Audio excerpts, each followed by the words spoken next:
السلام علیکم عزیز طلباء و طالبات، میں ہوں آپ کی ٹیچر اسماء عزیز، اور آج ہم بات کرنے جا رہے ہیں صحت اور صفائی کے بارے میں۔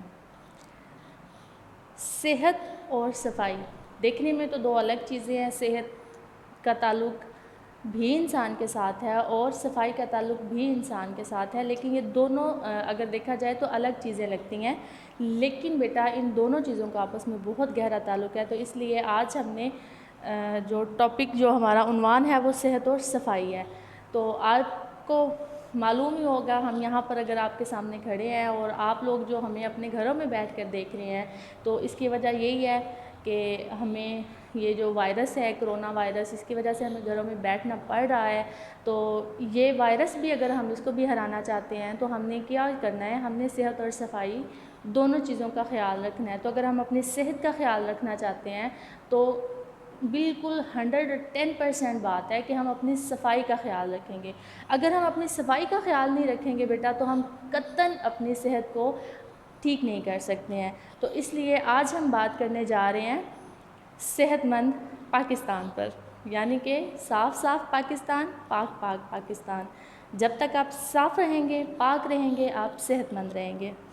اس میں آج ہم بات کریں گے سب سے پہلے تو یہ جو میرے سامنے کہانی کھلی ہوئی ہے، اس میں ایک اجالا بچی ہے جو اسکول سے آتے ہی کھانا کھانے بیٹھ گئی ہے کہ مجھے شدید بھوک لگی ہوئی ہے، اور اس کی ماما نے اس کو ڈانٹا ہے۔ آپ کو بھی تو ڈانٹ پڑتی ہوگی جب آپ کو جب بنا ہاتھ دھوئے کھانا کھانے بیٹھ جاتے ہوں گے تو ڈیفینیٹلی ماما ڈانٹتی ہوں گی۔ تو اب اس بچی کو بھی ڈانٹ پڑی ہے کہ ماما جو ہیں اس کو کہتی ہیں نہیں بیٹا بنا ہاتھ دھوئے کھانے کو ہاتھ نہیں لگانے دوں گی، آپ باہر سے آئی ہیں، آپ کے ہاتھوں پہ جراثیم لگے ہوئے ہیں، آپ اپنے ہاتھوں کو دھوئیں اچھے سے صابن کے ساتھ، اس کے بعد کھانا کھائیں۔ یہ تو بات ہوگی بیٹا اردو کی کہانی کی، لیکن اگر ہم اپنی اسلام کی طرف جاتے ہیں تو نبی پاک صلی اللہ علیہ وسلم کا فرمان ہے کہ کھانا ہمیشہ ہاتھ دھونے کے بعد کھانا شروع کریں، کھانے سے پہلے ہمیشہ ہاتھ دھوئیں۔ یہ ہمارے اسلامی اصول ہیں، اسلامی تعلیمات ہیں۔ اسلام آپ کو پتہ ہے ایک اسلام جو ہے وہ مکمل ضابطۂ حیات ہے۔ تو جب ہم اسلام کے نقطۂ نظر سے دیکھتے ہیں تو اسلام صفائی پر بہت زور دیتا ہے، اور حضرت محمد صلی اللہ علیہ وسلم کا فرمان ہے صفائی نصف ایمان ہے۔ تو کیوں نہ ہم اپنے نصف ایمان کو کمپلیٹ کریں، ہم اپنے جو ایمان کا آدھا حصہ ہے وہ تو ہم اپنے پاس سیو رکھیں، وہ تو اپنے پاس محفوظ کریں اور اپنی صفائی کا خیال رکھیں۔ اپنے آدھے ایمان کو ہم صاف ستھرا رہ کر بالکل اس کو محفوظ کر سکتے ہیں۔ وہ کیسے ہم صاف ستھرا رہ سکتے ہیں؟ صاف ستھرا رہنے کے لیے سب سے پہلے اسلام نے ہمیں بتائے کھانے کے آداب۔ کھانے کے آداب کیا ہیں آپ کو اچھے سے معلوم ہوگا، لیکن بہت بدقسمتی ہماری یہ ہے بیٹا کہ ہم ان کو فالو نہیں کرتے ہیں، ہم ان پہ عمل نہیں کرتے ہیں۔ یعنی کہ ہم پڑھ دیتے ہیں، ہم سن دیتے ہیں، لیکن اس پہ عمل کرنے کی جب باری آتی ہے تو ہم شیطان کے دوست بن جاتے ہیں، اور یہ بہت غلط بات ہے کہ ہم جب شیطان کے دوست بنتے ہیں وہ تو بڑا خوش ہوتا ہے، بھئی میرے دوست بنے ہوئے ہیں نا وہ تو بیمار رہے ہیں، ان کے پیٹ میں بھی درد ہو، ان کے سر میں بھی درد ہو، وہ تو ہمیشہ یہی چاہے گا۔ تو اس لیے ہم سب سے پہلے اسلام سے دوستی کرتے ہوئے کھانے کے آداب کی طرف اگر ہم آتے ہیں تو ہاتھ دھو کر کھانا کھائیں، کھانے کے بعد کلی کریں، کھانے سے پہلے کلی کریں۔ یہ اس طرح کے چھوٹے چھوٹے آداب ہیں۔ بہت زیادہ گرم کھانا نہ کھائیں۔ یہ کھانے کے جو آداب ہیں ان کو اگر فالو کرتے ہیں تو ہم اپنی صحت اور صفائی دونوں کا خیال رکھتے ہیں۔ اس کے بعد بیٹا دوسرا جو ہمارا آ رہا ہے صحت اور صفائی آپس میں ان کا تعلق۔ اب صحت اور صفائی کا آپس میں تعلق کیا ہے؟ اگر آپ کے ہاتھ گندے ہیں، آپ نے برش نہیں کیا ہوا، دانتوں کو صاف نہیں کیا ہوا، آپ کھانا کھاتے ہیں، آپ کے جتنے بھی ہاتھوں کے ساتھ جراثیم لگے ہوئے ہیں، جتنے بھی آپ کے دانتوں کے ساتھ جراثیم لگے ہوئے ہیں وہ تو گئے آپ کے پیٹ میں۔ اب جب وہ آپ کے پیٹ میں چلے گئے تو انہوں نے اندر جا کے جو تباہی مچانی ہے، جو انہوں نے جنگ کرنی ہے، وہ تو آپ کو پتہ ہی ہے۔ پھر پیٹ میں درد ہوتا ہے، آپ ماما کو شکایت کرتے ہیں ماما میرے پیٹ میں درد ہو رہا ہے، تو بیٹا اس کی وجہ کیا ہے؟ اس کی وجہ یہ ہے کہ آپ نے صفائی کا خیال نہیں رکھا، اس کے بعد آپ نے کھانا کھایا اور اپنی صحت کا خیال بھی نہیں رکھا۔ تو آپ سب سے پہلے اگر اپنی صحت کو ٹھیک کرنا چاہتے ہیں آپ کو کیا کرنا ہوگا؟ آپ کو صفائی کا خیال رکھنا ہوگا۔